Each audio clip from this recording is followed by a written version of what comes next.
صور وفيديو بإظهار قدراتها كوسيلة اتصال.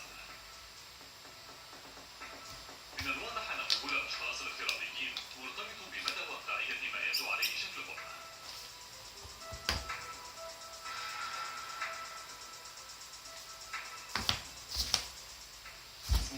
ليس بعيدا أن يصبح لدينا في الأبعاد الثلاثية نفس جودة الصورة التي نعرفها في صور الفيديو ثنائية الأبعاد، وهذا بالضبط ما نريده.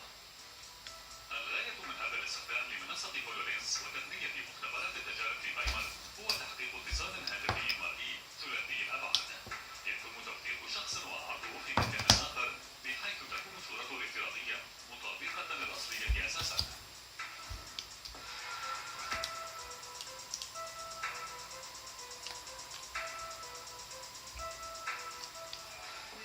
ثمة نهج آخر يخلق شخصيات افتراضية لا وجود لها، أنها نماذج تلك الموجودة في معهد ماكس بلانك للأنظمة الذكية في توبنغن.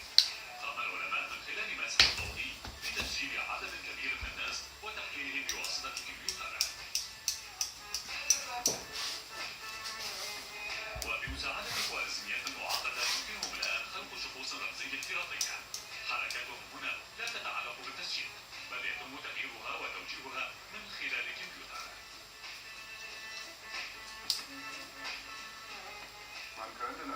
من الممكن توظيف شخص رمزي لي في مكان آخر طبعا دون أن أكون موجودا أنا نفسي في هذا المكان، وهذا الآن الافتراضي يمكنه أن يلعب أي دور يريده. ومن الممكن في المستقبل القريب أن يتبادل شخصان رمزيان لي الحديث افتراضيا دون أن يعرف المرء ما إذا كان الشخص هنا حقيقيا. إنشاء نسخ افتراضية لشخص نفسه وتواجده في عدة أماكن في نفس الوقت، نظرة مستقبلية بإمكانيات غير محدودة. وفيك ترى أن هذا مدهش. والآن إلى فقرة تطبيق الأسبوع. عندما تترك الكلاب لوحدها في المنزل تتصرف بطيش، والآن على جريدة رقمية جديدة توجيه الكلاب لتفريط